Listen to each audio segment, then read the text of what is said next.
इस केस के अंदर भी यही हुआ है कि जब पायलट में हमारा एक डिसीजन स्पीड होता है जो कि बाहर के टेम्परेचर, रेट ऑफ एयरक्राफ्ट और काफ़ी सारी चीज़ों पे निर्भर करता है।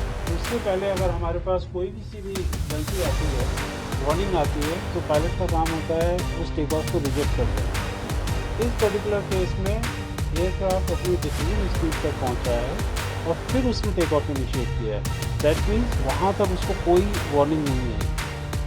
जब उसने टेक ऑफ इनिशिएट कर दिया है उसके बाद वो कुछ हुआ है, जो भी हुआ है। सर 12 जून को जिस तरह से एयर इंडिया का एक एयरक्राफ्ट क्रैश हुआ जी सर, आपको क्या लगता है, क्या कुछ टेक्निकल ग्लिच आया हो सकता है? काफी लंबा टाइम आपका एक्सपीरियंस है सर एयरक्राफ्ट उड़ाने का, क्या कहेंगे सर इसमें? पहली बार तो ये कहना चाहूँगा बहुत दुखद घटना है और one of the rarest of rare घटना हुई है।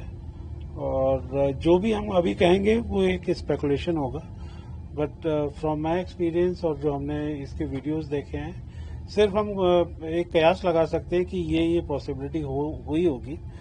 तो सबसे बड़ी बात ये है कि वीडियो देखने से ये नज़र आ रहा है कि एयरक्राफ्ट ने लिफ्ट प्रोड्यूस करना बंद कर दिया और उसके कारण ये हो सकते हैं कि most probably loss of thrust, जो कि फ्यूल स्टार्वेशन की वजह से हो सकता है, फ्यूल मिलना इंजन को बंद हो गया हो, या बर्ड स्ट्राइक हो सकती है, और पायलट एरर भी हो सकता है, उसको भी हम नज़रअंदाज नहीं कर सकते, नकार नहीं सकते।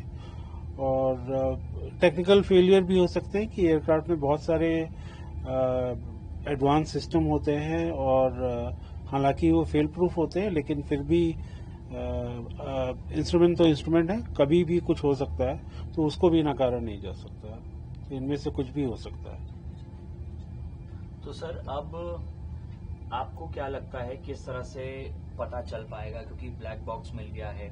सबसे पहले तो ये बताइए कि ब्लैक बॉक्स का क्या काम होता है और क्या उसकी इन्वेस्टिगेशन के बाद पता लगाया जा सकता है कि आखिर वजह क्या रही क्रैश होने की? जी, पहली बात तो जो ब्लैक बॉक्स होता है एक बॉक्स है जो कि इंस्टॉल्ड होता है एयरक्राफ्ट में एक्सट्रीम आफ्ट में, जो कि टेल सेक्शन होता है एयरक्राफ्ट का, वहाँ पे इसलिए उसको इंस्टॉल किया जाता है ताकि अगर एयरक्राफ्ट क्रैश हो तो वो लीस्ट डैमेज लोकेशन होगी। और वो इतना स्ट्रांग बनाया जाता है कि वो it can withstand N explosion also. और उसमें ब्लैक बॉक्स में दो कंपोनेंट होते हैं, एक सीवीआर कॉकपिट वॉइस रिकॉर्डर, जिसमें कि हम कॉकपिट में जो भी बात करते हैं तो वो सारी की सारी रिकॉर्ड होती हैं, और दूसरा कंपोनेंट होता है उसका डीएफटीआर, जिसको बोलते हैं digital data flight data recorder. और उसमें बेसिकली एयरक्राफ्ट के इंजन के और एयरक्राफ्ट के सारे पैरामीटर्स रिकॉर्ड होते हैं। उसमें अगर इंजन के कोई पैरामीटर्स हैं, फ्यूल के हैं, सिस्टम्स के हैं, वो सारे पैरामीटर्स रिकॉर्ड होंगे। और जैसे एयरक्राफ्ट अगर ग्राउंड पे है तो उसकी ग्राउंड स्पीड भी रिकॉर्ड होगी, अगर वो फ्लाइट कर रहा है तो उसकी फ्लाइट स्पीड रिकॉर्ड होगी, कितना उसका पिच था, पिच अप था कि पिच डाउन था, वो भी रिकॉर्ड होगा, बैंक एंगल रिकॉर्ड होगा। तो ये सारे पैरामीटर्स रिकॉर्ड होते हैं। पर हालांकि इस केस के अंदर ब्लैक बॉक्स रिकवर हो गए हैं, पर हम उससे वो कोई जादुई वो ब्लैक एंड व्हाइट में नहीं बोल सकता कि ये गलती थी, क्योंकि उससे पहले डेटा डिराइव किया जाएगा, उसका एनालिसिस होगा।